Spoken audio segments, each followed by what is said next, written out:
Welcome to a Speedy Feet review of the 84 volt 2400 watt hour Gotway monster.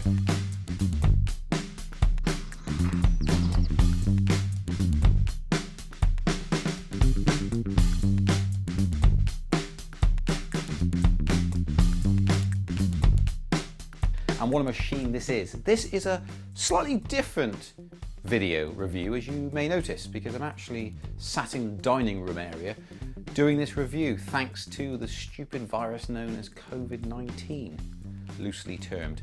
So let's get into this. The Gotway Monster is obviously a monster of a machine in many ways in terms of the power output, the range and its handling characteristics. So it is a big beast. It's a 22-inch wheel. We've already done the unboxing, the 250 kilometer review. This is the 650 kilometer review, so it's just a short update to let you know. Now, I've stacking that sort of mileage on it, you get to really know the machine. This is why we go up to 1,000 kilometers. And I have to say, it's just such a pleasure to ride. We did our 1,000 mile charity ride a couple of years ago on the Monsters, the original Gen 1s, and they were a pleasure to ride, and we couldn't have done it on anything else but those machines, to be fair. This is no different, with a couple of extras like the switch, which has been very handy to be able to pick it up and shut the motor off. It does turn very so slightly when that's on, but not an issue. That has been a bit of a godsend, having not have to boot it off each time. Press that, works every time, each time. The looks of this with the carbon sort of look on it, it's not actual carbon fibre, obviously, it costs about 10 grand. But I just think it looks brilliant. It's stood up to the test of time, so it's a rugged machine. As you would have seen in the unboxing video, about half an hour into the riding, I dropped this thing. Now, it's handled really well. It hasn't been crashed since. It has been leant up against units, kitchen units and stuff like that, and it slid down and slammed backwards. I've actually added, so the biggest omission on this wheel, right off the bat, is the fact it's got no mudguard. Now, what I did find is that the MSX or M Super Pro mudguard fits absolutely fine, but you do have to screw little pipe. Jacob, too loud. And this thing, because of its diameter of the wheel, doesn't have to spray up a lot of mud. Now, in summer, the last couple of weeks have been really nice. It's just dust, and that doesn't really reach very high, but mud, it throws it up. Now, I found out that the MSX mudguard does fit, but you do have to sort of sacrifice your back lighting panel a little bit, the cover. You have to screw through with little tiny little pilot holes so that the screws of the mudguard will go in there, but with no adverse effects. It doesn't affect anything at all. And I've been running that now for a couple of months, and it's spot on. It's absolutely brilliant. You do get slight bits of mud splashing up, but that's usually only if you're going through some real thick mud, which I do a lot of. Now, the acceleration, of course, is a little bit slower than all the other wheels on the market because it's a big diameter wheel. And of course, you're fighting against that bigger diameter. So with a small little 10-inch wheel, you've got a huge amount of leverage on top of that. The bigger that wheel goes, the less effect your leverage has. So if you had a 40-inch wheel, how cool would that be? It'd be like a real struggle to get the thing going and tipping it over to lean forward loads. Once you get this thing rolling, it is a breeze. Now, I ride on some incredible terrain. It is about the rider in almost all these wheels, whether it's an M10-3, a tiny little 10-inch wheel, or this 22-inch wheel. It's really down to the rider and how capable they are on any machine. So if someone says you can't do this on it, it's not usually true, not usually.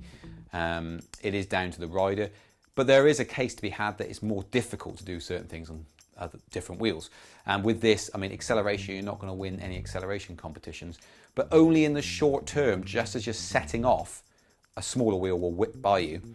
But then as soon as you get to speed, this thing's lovely. The way that it just rolls like a Bentley or a Rolls Royce, it is beautiful to ride. Now, as you will see, some of the shots are off-roading, which is where mainly I test these things. So I am testing them to the limit. These are not tested on flat, smooth roads. And so it's got the range. The range is held up over this time. I haven't seen any drop in that from the original testing we did.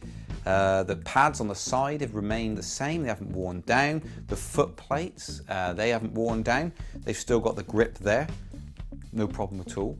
The tyre is held up. I've had no punctures. It's performed flawlessly, as we would expect. We've yet to have a wheel fail, actually, across all brands on these 1,000-kilometer reviews. There's no loose foot plates. The bolts and things like that haven't gone loose. They're solid as anything. The side gloss is doing okay. It's had a little nick, as I say, I dropped it straight away. So we got a little mark there where I dropped it, but otherwise it's actually remained the same. So there's nothing at all negative to report. The front headlight I find, especially now, we're coming into lighter nights, but when we've been riding this, it's been dark really early. It's absolutely fine. It's brilliant for what it is. They have upgraded this now, so the front light, exactly the same. They've upgraded the front light, which has got some fan units, and I think there's a slight change on the board to be able to cope with the new lighting system that they've introduced, mainly for the MSM Super Pro. They've taken that same light and they've put it in there, so the same moulding, it looks exactly the same, except for it's a double light unit. USB, I very rarely use them, but it all still works, so we haven't had any issue with the charge port, the USB or the power button. The rear lighting still all works. The light indicator on the back is pretty handy. You stop and there it is. So what do I report? I mean, it is as agile as the rider wants to make it.